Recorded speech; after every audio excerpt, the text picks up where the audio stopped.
I'm first generation corporate. My mom was a school teacher. My dad was a mailman. When I was at the bank, all I did was set up lines of credits for buildings. I would see this dude here, he got $20 million liquid. This dude got $50 million liquid. I'm like, I want to do that. One day I was looking on Craigslist. It's like, show a property for $200, rent a home. Called the guy up. You go show the property. Closed on him. And afterwards, he's like, man, you did good, man. You want to learn about real estate. If you want to get to where you're trying to get to, you got to meet the right people. Right. Who, not how. A lot of people who are busting their ass, working hard, and they're not getting where they want to go, right? I've realized that the happiest people on the earth are people who agree with God on what their purpose is. I think there's a lot of people who are jaded, and that's why they don't believe. I felt that at times. I'm like, Lord, I know what you called me to do, and like, I'm not seeing it. So like, what the heck? What's going on? It's the process. Like, I feel like your environment shapes your future sometimes. If you grew up, kind of in the hood or a little bit of a rougher environment, then that's all you kind of know, unless you're exposed to more. My vision has always been to go back to my city and help rebuild and help give people an opportunity, help them to see that, like you are valuable, you're amazing,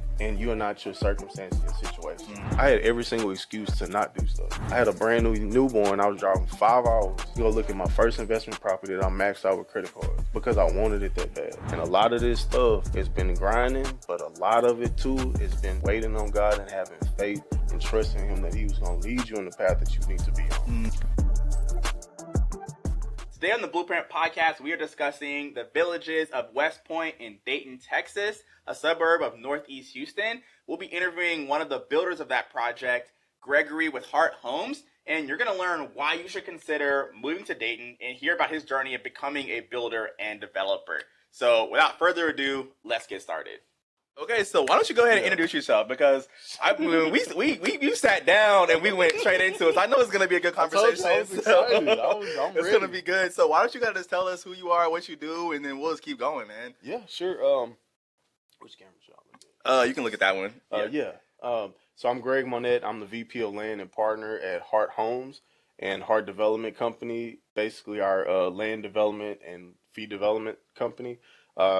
Pretty much our company is a full service home building and development company. So basically, if you have land and you have an idea, we take it from concept to getting it replatted, to getting the streets, the utilities in, the roads, all the way to building houses and selling them. So we're a full service turnkey residential company. Love it. Love that. And so you said that your land acquisition, so your job is to get out there and just find the land product so that you can farm it to your construction team and your sales team, basically? Yes. Yeah. Yep. Pretty much that's pretty much what I'm out doing. I'm always looking for future sites, looking for the path of growth. I'm looking for both finished lots that are produced by third-party developers or looking for raw land that I can take from getting it replatted, creating subdivisions and all that. And y'all work on you're looking for acreage, right? You're not looking for like the 5 lots here, 5 lots there. You're looking for it all together, or is that like, are you looking for like you can piecemeal it together as well? So last year we did a lot of scattered lots. And so my focus was all scattered lots last year. This year, now that we're in communities, it's all like in one place. Yeah, so one spot. if I'm looking for developed lots, it's in a community. It's typically in a community. If it's raw land, it's anywhere from an acre to about 50 acres. Okay, gotcha. So that's typically what I'm looking and the reason I asked that is, I've had some conversations with some investors recently. They'll take down a couple lots and they want to build it themselves, right? And I was kind of, based on what I've kind of learned from the industry, I'm like, yo, don't build yourself because you're going to have to go through the permitting process. The city will beat you up on that, and then you got your financing, and then you got your construction. I mean, it's just it'll get crazy real quick, right? So I'm like, yo, just like if it doesn't have utilities, put utilities in it, and then like sell it to somebody like yourself, right? So I mean, I definitely think there's an opportunity for people, to like flip land. I mean, I didn't really know that was a play until I got to Houston. I'm like, oh snap, people just flipping land, like that's all they do. Yeah, I mean, it's and that's one thing that made me want to hop off and leave corporate and get on my own is because there are a lot of opportunities in the land side. Like you can, like me, you can develop finished lots. If you're marketing to a builder, let me take it a step back. There's, I think, 3 or 4 different phases. You can buy raw land, flip raw land. You can flip entitled land, which is basically like you take it, you get it approved by the city, you get it replatted, you can sell it like that, or you can get civil plans done. So you get it platted, you get the civil plans done, get with an engineer, then basically you have construction permits, and that's selling entitled land. You know what I mean? Okay. Basically, we call it shovel ready in the industry. Yeah. Or you can sell finished lots, Okay. like we do. Yeah. You know, like, I mean, not we don't sell them now, but we're working on it. But Yeah. Okay. Yeah. So raw land, entitled lots, platted lots to develop lots. Okay. And that's different areas you can fill. And like, is there like a price point that you should get a lot at? And obviously, I know it's a loaded question because it depends on what you're trying to do. But like, I mean, is there like a number you're like, hey, our buy box is like, I can find a lot that's $30K. We're doing that all day, right? Or is it kind of just based on the area? It's heavily based on the area. Okay. Like the way I'm looking at land is like, you know, you want to get to the exit. Like, how am I going to sell this house? What price point am I going to sell this house at? I'm going to go to the Heights, you know, and sell a house for $400,000. That might work, right? But if I'm going to go to, you know, a different side of town, I'm not going to sell a $400,000 house when the average houses are $200,000, right? Gotcha. So it really starts with the price point, the sales price point, and the for the house. And typically it's like 20 to 25% of that sales price is usually what your land should be at. Okay. And that's for finished lots. Like if you don't have to add any utilities or anything like that. Now, if you have to add utilities to it, the average development cost is like $30,000 to $35,000 per lot. Okay. So you take that 300,000 or whatever we'll call it, multiply by 20%. That's like $60,000. Don't quote me on that, don't quote me on it. Yeah. But like, assume it's $60,000. If it's a developed finished lot, that makes sense.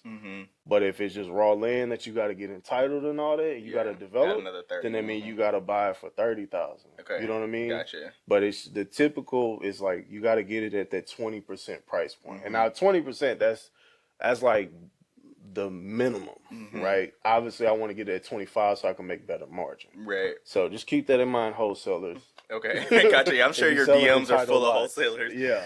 Which is like takes us to our next section. We're talking about Dayton. Y'all's villages at West Point. Y'all just launched those, already selling fast. Y'all are selling those at like anywhere from 190 to low 200s, right? So I'm like, how in an area like Dayton that is developing, how did you know what the comp should be when there's not really a lot of comps there, right? So how did y'all know where to get, how much to pay for that land based on what you just told me? And see, that's the difficult thing about when you're building in a community, because you essentially set your own comps. Like, for instance, in the villages at West Point, we have 30 homes on 35-foot wide lots, okay? The rest of the community is 50-foot wide lots, and those houses go from 250 or 230 to like all the way to 300,000. So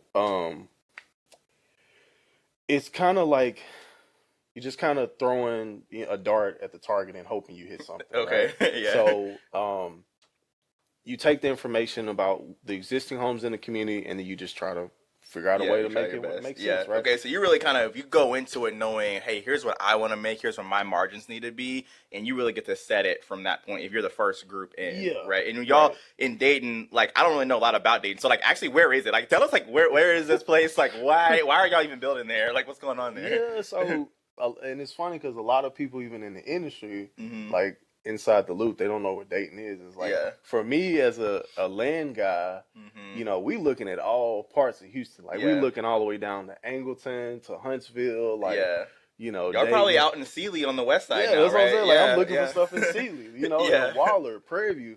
But because that's the nature of, like, a production builder, is like, I'm buying, like, well, back when at big corporate, I'm buying, like, 100 acres at a time. I'm not buying 20 acres, you know what I mean? So it's like, you ain't finding 100 acres inside the loop. You got to go past Bellway 8. You got to go to 99 and the Grand Parkway, and that's where you find all the land. So to bring it back, the whole first of all, Dayton is about 45 miles east of Houston. Okay. And if you are familiar with Highway 90, you take Highway 90, going towards Baytown, you go through Crosby, Dayton is the next stop. Gotcha. So it's essentially a midway point between Beaumont and Houston. Okay. On the east side of town. Gotcha. Yeah. Okay. Got it. Okay, so that's a good to know. So you guys are building in Dayton because you found affordable land, and y'all were like, hey, we're gonna be the, like, I guess y'all were the kind of one of the first waves of developers there, or has there kind of already been, like, were there already comps for y'all to work off of? So there were 2 communities there already. Okay. This is one of the larger communities. This one is in the city of Houston.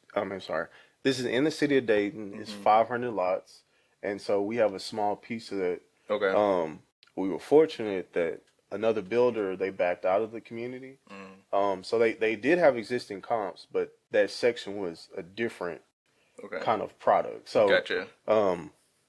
we were fortunate because that builder backed out. We were able to capitalize and get into that community. Okay. And one of the main reasons we got is because the other land was a little bit cheaper. The lots were ready. And then on top of that, Dayton has been experiencing like a good amount of growth because the Grand Parkway or Highway 99, they just opened it up about 2 years ago, two or 3 years ago. So we really expect that whole east side of Houston to start growing tremendously. Gotcha. So I'm actually doing a series right now called Today on 288. So I've been kind of like highlighting communities off of 288. And because what I learned was like, especially in Houston, you got to purchase based off location, commute. Like that's really big for people, right? So where the highways go kind of determines where employment goes, where people move to. So for you guys, Highway 99 is kind of like, that's how you know, hey, this is probably a good opportunity. That's the path of progress, I think that you said earlier. Yep. So that's kind of how y'all knew to go there. I think you mentioned that's kind of the new Katy. Like what makes it that? Kind of how do you determine, okay, this is the next area, right? Because obviously highways are everywhere, right? So like, how did you know, okay, that's the one that we want to do? Yeah, no, 100%. So just from my experience working at one of the larger corporations, like we always sourcing land. We always looking like, let me look at the major thoroughfare plan, which is basically like the city's growth plan or where they TxDOT is putting the next road, because if if they're putting a road in, then that means they're expecting future growth and opportunities, right?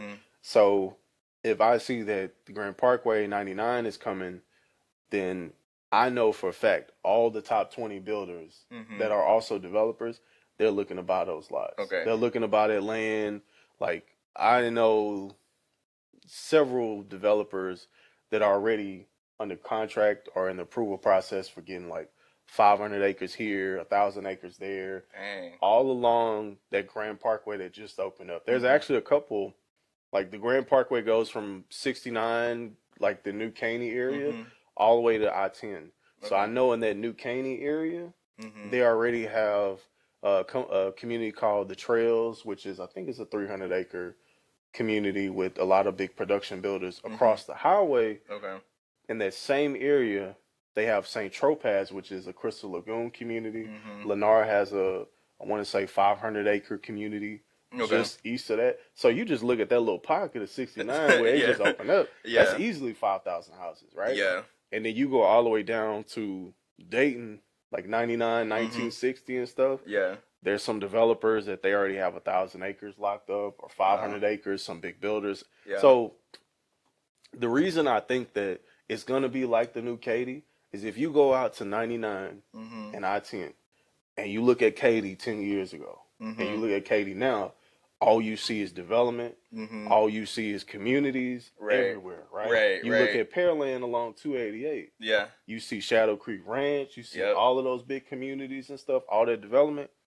But it's because 288 opened up. So we expect 99 in the 1960 in Dayton area because it's close to the chemical plants, because it's only 45 minutes away from Houston. It's only 45-minute drive to where my neighborhood in the Woodlands and stuff. Like it's the next area of growth. And they have an existing community that's a Crystal Lagoon community. It's called Angel Lagoon or River Ranch. That's a 2,000-acre community, and they have a nice Crystal Lagoon. Like you go look at the community, you look at the water. That water looks like you in Florida or something. I love that. Florida. But it's smack dab in the middle of the country. You know what I mean? And it's in the middle of a community that's gonna have 2,000, 3,000 something houses. Yeah. So explain the difference between, you said a builder, a production builder, a developer. Like, what is the difference between those? Because obviously, if you're watching this, like, this is game for the person who wants to buy a house. In terms of if you want to buy low, sell high, you got to go find where they first get in, right? Because like the more they build, the price gonna go up, right? And so this is like for the homeowners. I think this is really important to understand. Like, hey, where should we be looking at when we want to move? Because you want to look for those developing areas where maybe you can get something a little bit more affordable, right? Because if you're in the loop right now, hey, you paying a premium, right? Yeah. So you got to be creative if you don't want to pay a premium. If you got the budget, go for it, right? But explain kind of the difference between the type of builders, developers, and so people kind of understand that. Yeah. So there's different levels. Um, so you've got the more local builder, we call it mom and pop builder. They might do 15, 20 houses a year, maybe even less than that, right? And they can either be a production builder or spec builder, which basically like you build a house, no upgrades, it is what it is. And then you have your more custom builders. Okay. And so custom builders, you come in, you have a floor plan, they pick their selections, I want this appliance package, the cabinets, all that, right? Okay. That's the two different major so just levels. to recap, so spec and production is like, hey, you're getting a standard house. This is what it is, right? It's a little, it still be a nice house, but it's just going to be a little bit like there's not any customization. And then you have your custom home builders who they're whatever you want, they're putting in there basically, right? Right. Okay. Yeah. So pretty much those are the two levels of it. And then there's also semi-custom builders too. Okay. Semi-spec, semi-custom. Yeah, like, so semi would be spec. like they'll change out the cabinet for you on your spec home. Or they'll change the floors for you, but like the rest of it stays the same. Yes, right? everything else stays the same, and then they just charge you to do upgrades. Right. So those are the two levels: the spec, semi-spec, spec and custom. Okay. Now, when you talk about volume, there's different levels to that also. So you have your more mom and pop kind of smaller builders. They might do less than 15 houses a year. They do everything themselves. They're a general contractor essentially. And then you have your more production builders.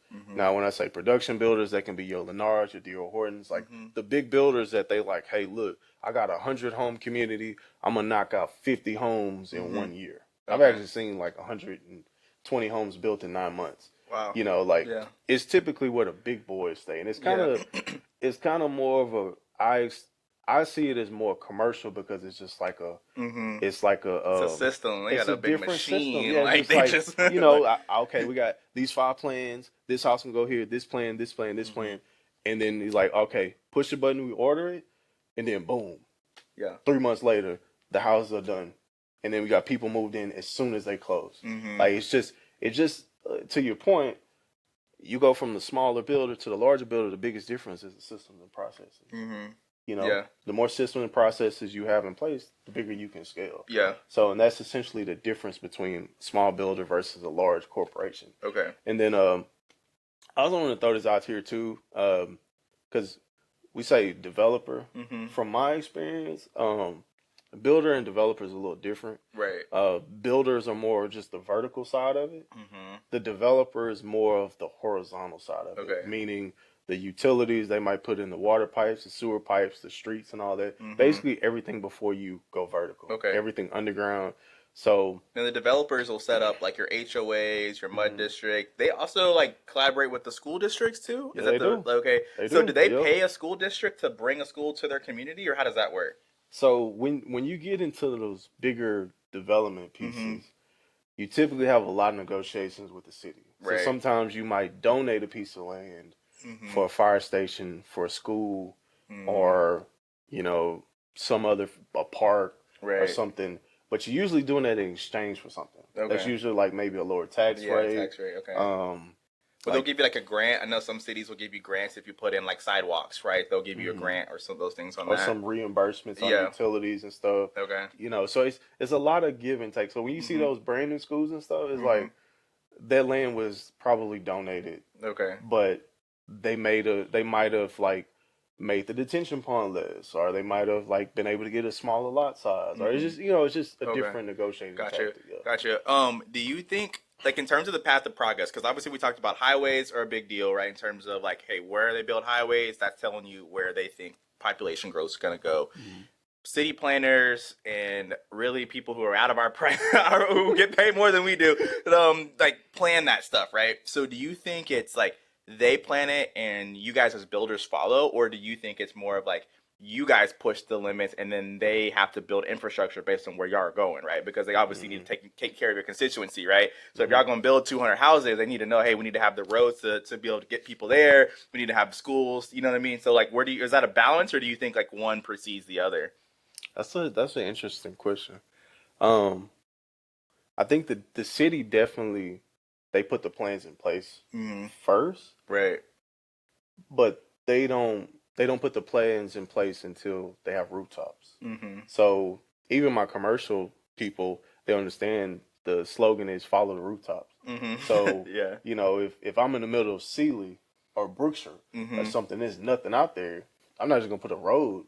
You know what I mean? But if I know 10,000 houses are coming, now it's time to boogie. You know what I mean? So Right. like, I think it's more driven by the developers, and the population growth. Yeah. And then they start playing. They kind of playing behind, in my opinion. Yeah. You know what I mean? Oh yeah, they totally are. 'Cause, yeah, that's where you get a community where, like in my community, you have all these new homes, and we still have like these single lane roads. And I'm like, why do we have why have y'all not expanded these roads? Right? It was because they're a little bit behind, and they're gonna have to go find the money for it at that point. And then it's like at that, then I don't know what all goes into that, but I definitely think that's the issue. Okay, so I'm gonna zoom out, way out. Okay, so this just hit me. Okay, so we've been talking about builders, developers. I'm about to take us way like real high level.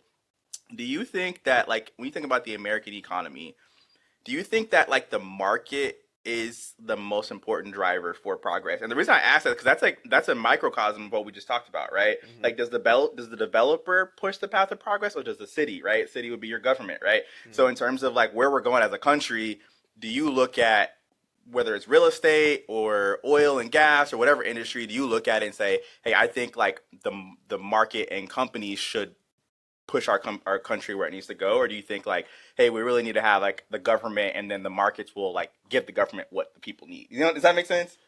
Being on the entrepreneurial side and the development side, we have to work a lot with the cities, and sometimes that can be a little bit difficult. Yeah. Because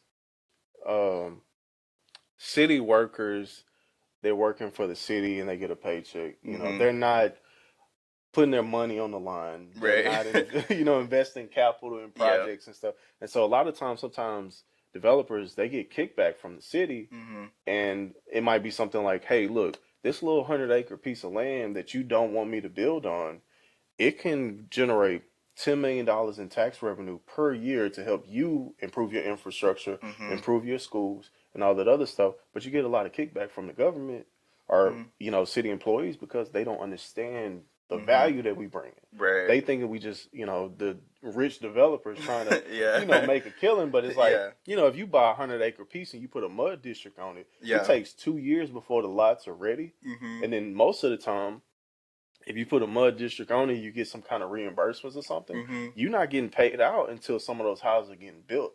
So you might put your money up, 2 years go by, you finally get some kind of paycheck to pay off your loan at least, but you're not getting paid back until year 3, 4, or 5. So the developers, like, they put a lot of money at risk, a lot of time. Like, the economy can change in 3, 5 years. Right.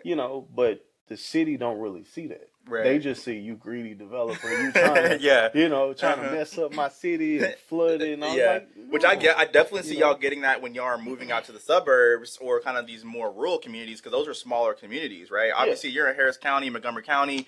It's already like all that stuff is kind of like not necessarily each. I know Harris County definitely still gives people problems. I've been hearing the developers talk about some of the new ordinances and stuff, but like I definitely think you start getting to those smaller communities. Maybe they're not used to developers yet, or they're not used to like all the attention or all the new like things coming. So yeah, I can see that. Yeah, I really think if it was more collaboration with the city, and developers and the private side, then I think the economy could flourish a little bit better. Yeah, you know what I mean? Like, it's tough as a smaller builder. I think our taxes are like 28% or something, so it's a lot higher. Yeah, and it's like if we're only making, call it 15% net margin on a deal, and most of it's going to taxes, versus, like it's really tough. And then the thing that we're doing is we're making money, of course, but it's like we're providing value to cities. We're giving people a place to live. Right. We're trying to provide affordable housing. Right. But the only way to do that is to collaborate with the city. Right. some of these cities, like, I mean, I'll build some houses on some land that's been sitting there, and then they might have insufficient utility capacity or infrastructure, and they don't want to work with me. And they just like, hey, dude, you front the money to Yeah. improve my infrastructure, Yeah. even though you're gonna eat off my tax revenue. Like, I'm gonna make all the tax revenue, Right. and it's just like That's so interesting. it's really tough to to do that kind of stuff and Right. keep the cause going. But Yeah. So yeah, I mean, I think thanks for saying that. I mean, I think that makes a lot of sense, and we think about just the future of our country, and obviously we're about to have a big election coming up, and a lot of things in terms of where we're going as a country are kind of in the balance. And so I think it's just interesting how macroeconomics really kind of come down to, can somebody have an affordable house, right? Based off of how a government, whether it's the big government or a local municipality, how they've how they structure things. I mean, I'll just say, even from generational wealth wise, like, I was able to afford a home because of a big spec builder was building houses, and they can sell them at an affordable price because they build hundreds of them, right? So in terms of just my ability to start creating generational wealth, I can only do that because of some builder got land at an affordable price and built it a certain way. You know what I mean? And so it's so multi-layered, and sometimes people try to make it black and white, and I just don't think it is. Like, it's very complicated. And so I think I don't want to talk over people's heads. I definitely know, like, if you're not in this world, you're like, yo, what are y'all talking about, right? So we're talking to the real estate community right now. So let's kind of bring it back to the entrepreneurial experience. So you started, and you said you started working in corporate. So kind of take us through your process for how you got to where you're at right now. Like, what was your entrepreneurial journey and kind of being land acquisition now, being one of the founding members of your company? Kind of what was that process? Yeah, sure. You want me to take it like what got me into the industry? Yeah. I mean, kind of. Yeah, I guess go from real estate. Like, what was your first job in real estate, and kind of we'll go from there. All right. And I apologize if I get a little emotional about it. No, man, I love that. I don't know why, but it's like, like when I talk about it, I guess because it's been so much of a grind, it get a little, but so my journey was, I'm first generation, like corporate, like all of that. Like my mom, I love my mom and my dad. I just, let y'all know, like my mom was a school teacher, my dad was a mailman. Okay. And we, I grew up in South Park, Beaumont, Texas, which is very similar to South Park in Houston. Okay. You know what I mean? So like, I didn't see a lot of builders, developers, and all that kind of stuff. Right. But I always, like, just growing up, I always wanted to put my city on the map. I played baseball growing up. Okay. Ended up going to Prairie View to play, and then I played at Seminary College, Louisiana. But my goal was always, like, I feel like your environment shapes your future sometimes. Okay. And if you grew up, kind of in the hood, or you grew up with a little bit of a rougher environment, then that's all you kind of know, unless you're exposed to more, right? So my vision has always been to go back to my city at some point, help rebuild, and help give people an opportunity, and help them to see that, like, you are valuable, you're amazing, and you're not your circumstance, your situation. You're not your past generation. You're not, if your parents have faults or something like that, you're not that. Right. And so I've always wanted to go back and try to help my community, and not only my community, but do it in other communities too that are like that, Right. And so it started with that vision, and so I ended up going to college and ended up going to a CPA firm in Dallas. Out of college. And then there, I learned a little bit about real estate, but it wasn't until I went to a Robert Kiyosaki seminar. Right, Rich Dad Poor Dad seminar. Hey, how do we all started at Rich Dad Poor Dad? So I went to that, and I think I was like 22 at that time. And I went to it, and then right after that, I was like, man, I'm gonna go buy my first property. I'm gonna figure it out, right? Had a $10,000 limit on my credit card. I found a property on auction.com in South Dallas, drove with my wife, we looked at it. And I got outbid, and I was like, oh, okay, that's not the one. That's not the one. Okay. So, long story short, we had some changes in, the trajectory. I ended up having to move back to Beaumont. Was trying to find a job, couldn't really find anything, just because it was a smaller town. And so one day I was looking on Craigslist, and it's like, show a property for $200, rent to own, whatever, right? Called the guy up. He said, yeah, you go show the property. I showed it, closed on him. Wow. It was a rent to own prospect. And then afterwards, he's like, man, you did good, man. You want to learn about real estate? It was a black guy too. Yeah. So, I was like, looking at him as a big brother. Right. And so he took me on this wing. We did another project in Beaumont. That one didn't work out that well.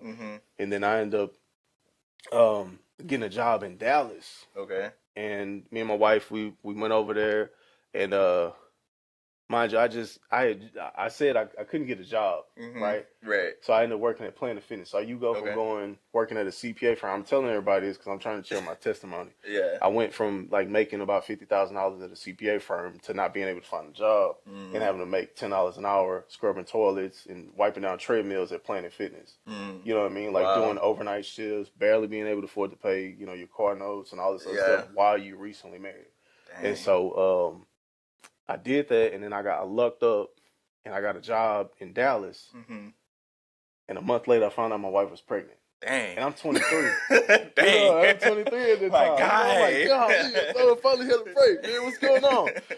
And so, but anyways, I shared it to say, okay, I did that, but I was like, man, I still want to build houses. I still want to flip houses. I still want to invest. So, I ended up getting another deal with that investor in Fort Worth. Okay. Really nice property in like a historic neighborhood and stuff like that. And mind you, I was like the guarantor on the loan and the project manager. So I'm on site while he in Dallas. Okay.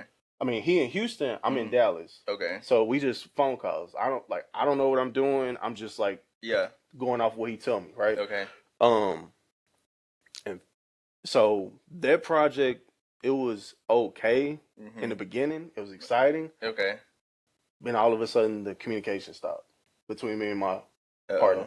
Okay. Contractors start, taking money from this site and going to this site, all kind of stuff. Mind you, my wife like 6 months pregnant. Yeah. I'm in a new city. I'm 23. You know what I mean? Like I just get a break. And basically what ended up happening is the lender started calling me instead of calling him, and then basically it was like we were 2 weeks away from foreclosing on the property.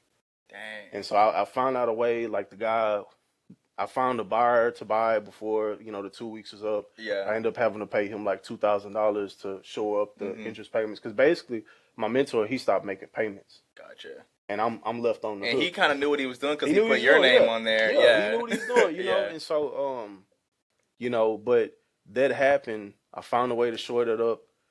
And then 2 weeks later, I bought my next property. Wow. And I never forget, bro. Like, and mind you, my daughter was like, my wife was like 8 months pregnant or something. Yeah. And so, I bought this property 2 weeks later. I maxed out my credit cards, bought a property for $22,000. And then I ended up driving from Dallas to Houston with a newborn like 5 or 6 times, like 4 or 5 times a month. Dang. Fixing the property on the weekends with my parents, like figuring it out. Like I just wanted to do it. Yeah. You know what I mean? I did my first one, and then I probably did like 5 or 6 more after that. Mind you, I'm in Dallas. Yeah. I spent like 3 years in Dallas doing that, buying property, sight unseen. Yeah. Like, and this is like your full-time thing, or were you still working at Planet? Okay, so this is part-time. Okay, like, so part-time. What were you doing on the side? So like I was working at a bank full time. Gotcha. Okay. And then when I get off work, I go drive properties. Gotcha. I print out the foreclosure list. And mind you, I didn't have any mentors. I was just figuring it out. Right. Listening to Bigger Pockets, all that kind of stuff. And what year? What time period is this? This were we like early 2000s? So I graduated in 2015. Okay. And then all of this started I wrote my first contract in October 2016. Man, that's so cool, bro. Yeah, I love that. Yeah. Yeah. So and it's funny because like, the guy actually bought my property from the Fort Worth property. He was like one of them internet pastors, like selling on TV at midnight or whatever, trying to sell a miracle snake oil or whatever. Yeah. So and my mentor, he actually went to Jamaica the night I was supposed to send a contract. So I was like freaking out because I'm like, I've never done this before. How do I write a contract? All this other stuff. And I just did it, bro. You just did it. And we got the property and all that. And but anyway, so I got my first flip. We probably flipped a couple, like maybe 6 or 7 properties while I was in Dallas, some land here and there. But I was still working at the bank. And then we found out we were pregnant with twins, and I needed to be closer to family, so we moved to Houston. Okay. And so in that process, I was like, man, I want to get out of banking and do like home building or development, because when I was at the bank, all I did was set up lines of credits for builders. So I would see this dude here, he got $20 million liquid. This dude got $50 million liquid. He got this home building company. He got this development company. I'm like, I want to do that. Yeah. You know what I mean? Like, I want to Yeah. do that. Like, you know. And so I was tired of the fix and flips, because it's like you never know what you're going to get. Mm-hmm. You know, like my first property I bought, we fixed it up. We had a $10,000 budget. Then we found out they had termites in the floor. You know what I mean? I'm like, I'm tired of these fix and flips. I want to do new, like, home building. And so I was at the bank, and I told my brother, I ended up partnering with my brother on a piece of property. It's about 5 acres. We negotiated with the seller, did owner finance, did some lines of credit, stuff like that. But we bought it. We found a way to buy it. Didn't have that much money, but we found a way to buy it. Yeah. We chopped it up into 4 lots. We sold it to some builders and some buyers. Wow. And then from that point on, I was addicted to, like, selling land, you know? Yeah. But this was before I was working at a production building. Okay. This is all, like, grit, figuring it out, like, studying, going hard, submitting offers, letters, 100 mailers, you know, a month. And then we did that, and what happened? I just started networking with a lot of people, because I've always been a proponent of, like, if you want to get to where you're trying to get to, you got to meet the right people. Right. And you got to put yourself out there. Yeah. Who, not how. Yeah. Yeah. So you got to find the who. So I started networking with a lot of people, and Urban Land Institute, ULI.org. Y'all check that out. Okay. That's a big commercial real estate company or networking company. And I just started, you know, trying to find the right people. I ended up being fortunate and had lunch with a gentleman that he does all the information for all the big builders, and, like, you know, all the stat sheets, how the sales are going, where the community's at. Had lunch with him, and he told me about Lennar. Okay. You know, and I ended up getting a job interview with them. Okay. You know, I didn't even know who they were at the time. I didn't know that they was the second largest builder in the nation. I actually almost turned down the interview. But in that interview, my manager back at the job, he pulled up a Google Earth. And mind you, I had been all back office. I was underwriting. I never was in sales position, nothing like that. This was more of a sales position. Okay. But I had been wholesaling properties and doing all this other stuff. So technically, I had the sales skill. But he put up a Google Earth map. Say, this is the software we look at. This is what the land we looking at. And I saw Houston. I saw Beaumont. I said, wait, hold on. Go ahead and zoom in right over there. Go zoom in right there. So he zoomed in. And I said, look, what they say right there? That land. Because they show you the landowners and stuff. They say Monette Brothers LLC. That's my 5 acres. And that's what ended up giving me the job. That's, you know? crazy. That's crazy. So, you know, I say that to say, like, you know, I didn't make that much money off that big 5 acre deal. Okay. You know, but that deal ended up giving me a job at Lennar, which ended up getting me where I need to be at right here. Right. And mind you, I bought that 5 acre piece when I think I had just bought my first house. Wow. And I had 3 kids. My wife wasn't working. So I tell people, like, you know, anybody that want to come work for me or whatever, it's like, bro, you got to have it in you. You got to have that dog in you, because, you know, like, I had every single excuse to not do stuff. Right. I had a brand new newborn. I was driving 5 hours to go look at my first investment property that I maxed out with credit cards. Wow. Because I wanted it that bad. Yeah. You know what I'm saying? So, like, if I feel like there's pure grit. With pure grit, you can make it if you have a vision and you keep going with it. Right. You know what I mean? And I think sports taught us that. I know you're an athlete and stuff too. But when you partner with a mentor, that can get you light years ahead. Yeah, absolutely. You know what I'm saying? So, yeah, one thing I want to add to that, because I think you said grit, but you also said, like, you got to have a vision. And I think that's the disconnect with a lot of people. There's a lot of people who are busting their ass, working hard, and they're not getting where they want to go, right? And, you know, one thing that I realize is that the happiest people on the earth are people who agree with God on what their purpose is. Yes. The people who like know what God has put them on this earth to do, they're doing that thing, right? Yes. And they're happy, right? And they might not make the most money or whatever. They might even look like you might not know that they're the happiest person, right? But the people who are most fulfilled, who are like doing their thing, who are successful people, know what their purpose is, and they know what their mission is, they know what their vision is, right? And so I think the winning, like, you cannot lose if you know your vision for your life, and then you add the grit on top of it. You cannot lose. Like, it's impossible, right? No, you're right. And so I think the hard part for people is finding out, what is that vision? Like, what is it that I'm supposed to do, right? And so you just described a lifetime of finding that out. right? Like getting kicked down and have to just figure out like, yo, do I really love real estate enough to like put my family at risk? Do I really love real estate enough to put myself financially at risk? And like, bro, you loved it. So that tells me, okay, well, there's something behind that. Like, that's not just like, I just want to build generational wealth because it's trending online right now. That's like, yo, that's what I want to do, right?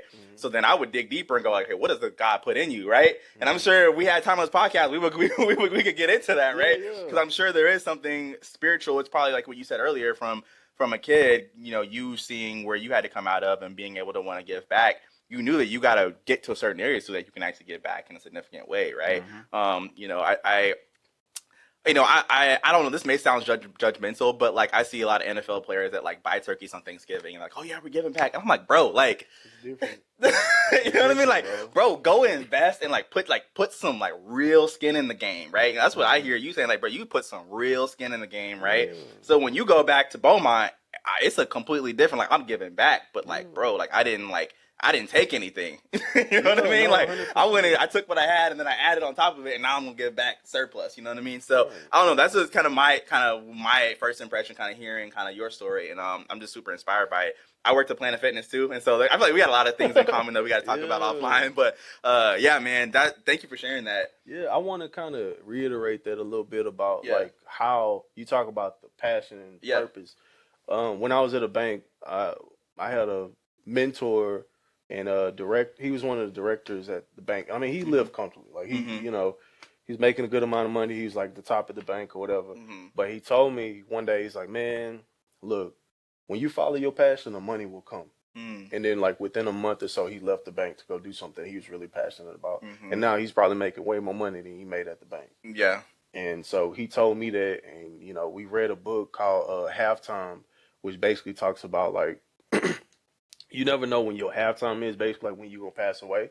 It can be in your 30s, it can be in your 40s, it can be in your 20s. You never know. But you got to basically set your life to where you're leading a life of significance and not just of success. And so that made me reevaluate, like, okay, this guy, he making a lot of money. He walked away from money to pursue his passion.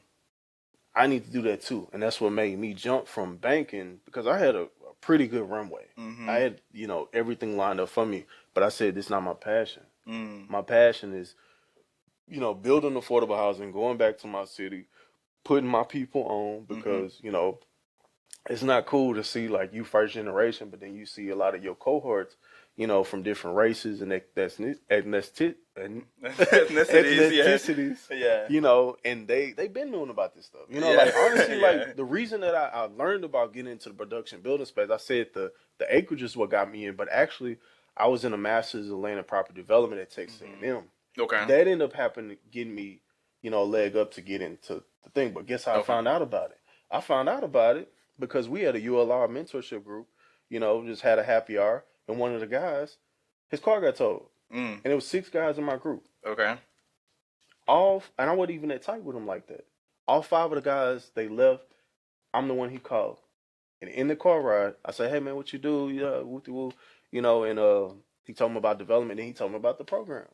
But if I wasn't at the right space at the right time, if I'd have left early, which I was about to, you know, if I wasn't that phone call, I would be sitting on this couch right here today. I never would have known about that program. I never would have gotten into the land development space. And that was nothing for him to tell you. He was just telling you in the car. And it was like, you know, you riding with you riding with your partners and stuff like that after, you know, some drinks or whatever. You just trying to chill. You know, like it could have been a quiet ride. But I just put on my heart to speak to him, and you know, that's how I ended up finding out the program. But it's like, you know, I feel like sometimes God put me on this earth to be a beacon of light to other people and to help put people on. And I feel like trying to be a resource is what part of my purpose is.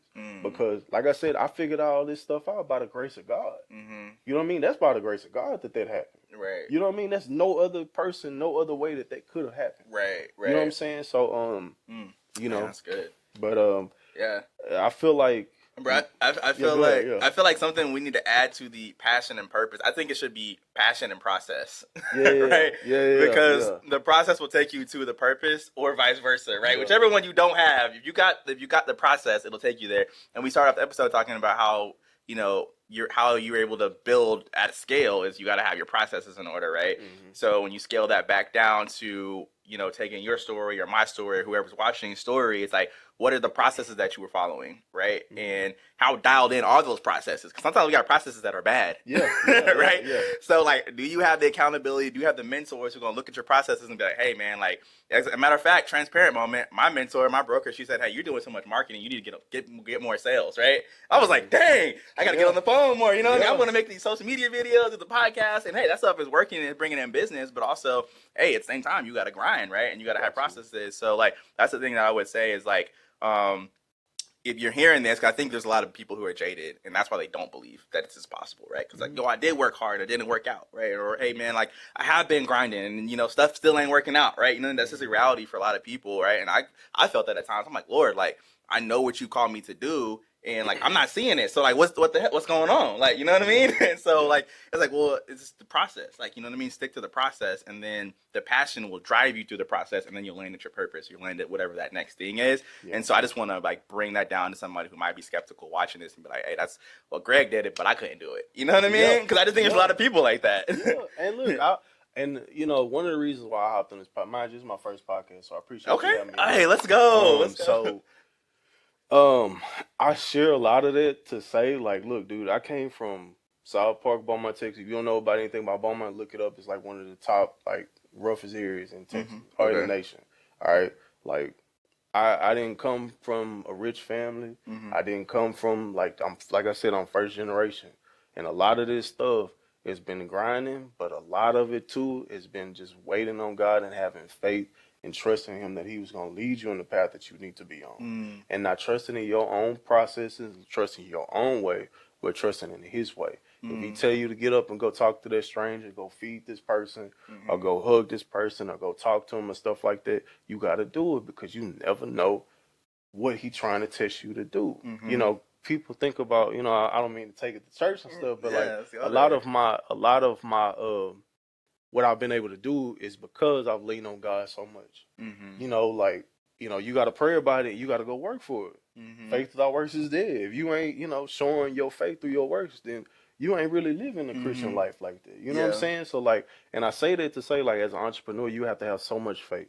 And I'll tell y'all this too. Like, I mean, it look cool and stuff like that, but the journey ain't easy. You talk about like doing the marketing. This is my first year, like actually doing marketing stuff. Last year, bro, I was pounding the phones, calling people, getting cussed out. Like, man, there was so many days that I wanted to quit. Like last year, bro, I probably cried every single month. Every single month. And you know what made me get through it? Matthew 6:33. Seek ye first the kingdom of God, and all these things will be added unto you. Don't worry about tomorrow. Today has enough of its own worries. If God is taking care of the birds, the bees, and feeding them and all this other stuff, if you made in His image and you are a son or a child of God, He will take care of you 10 times more than He'll feed the grass and all this other stuff. So even in your weaknesses, bro, you got to lean on God. Even when your bills behind due, you know, you got to lean on God and still have that vision and that purpose and that passion. Because if you focusing on your words and your trials and stuff like that, you're not focusing on having faith in God and the plan that He have for you. So you got to focus on God. Don't focus on your problems because you lacking in faith. When you strong in your faith and people say affirmations, they say manifestations, they say all that kind of stuff, all that is having faith. That in your current circumstances is not your future destination. You know what I'm saying? You got to have faith. Man, that's so good. This not it. Well, before you start preaching, we got to get the choir to bring in the organ, my man. No, that was so good, bro. I love it, bro. That was so encouraging. Thank you for saying that. I received that from my own self. Like, even if somebody watching this overseas, I'm like, bro, I received that. Hey, bro, look, I want to share this too. Look, no matter where you came from, no matter, you know, if you got a speech impediment, no matter if you got a handicap or whatever, bro, if God got you for a bigger purpose, bro, like, there's no limit to what you can do. You know, like, I've seen that in my life, you know, like, it's been a challenge and stuff like that, but look, don't ever think that, you know, you can't do something for real. And I'll piggyback off of this too, bro. Like, I've never really said this, but it took me 6 years to get comfortable in the corporate position. Right. Because I grew up going to all black schools. I grew up, you know, where I grew up, and it was a huge culture shock for me when I got into the corporate field. You know, and so, like, networking is the only way that you can excel and just grow and stuff. But sometimes you have to be comfortable being uncomfortable in order to get to another level. And I think a lot of people, they fall to their comfort. And again, it's faith. Yeah. You know, like, so I just say that to say, like, look, no matter where you come from, like, you can make it happen. Yeah. You just got to figure out a way to make it happen. Man, That's it. That's so good. Bro, thank you for coming on today, man. That was so encouraging. Just again, from my own heart, and just hearing your journey and what you've had to go through, man. Thank you for sharing that. Hey, if you're trying to buy a house for real, Hart Homes, they have this brand new product in Dayton, Texas. I'm sure y'all got some other stuff coming down the pipe as well. Definitely check that out. We'll have a little bit more information here in a sec. You can check out, kind of see if that might be a good product for you. I love that y'all are building it affordably so that people can, really get started, maybe first-time home buyers. Yeah, man, anything you want to leave us with? Yeah, y'all come check us out at the Village of West Point. We have, plans from 1,000 square feet to 1,800 square feet, going from the mid 190s to the upper 270s in Dayton, Texas. So if y'all want to come check out some of our plans, just hit me up and let's go check it out. Awesome. So, and I want to do a home is where the heart is. Let's do it. Let's do it. Cool, man. All right. So wait, what are we doing? How are we doing it? So it's just like 1, 2, 3, and it's like home is where the heart is. Okay. I'm gonna say always remember, and you just do home is where the heart is. No countdown. Just okay. No. All right. And always remember, home is where the heart is. I love that. That's awesome, man.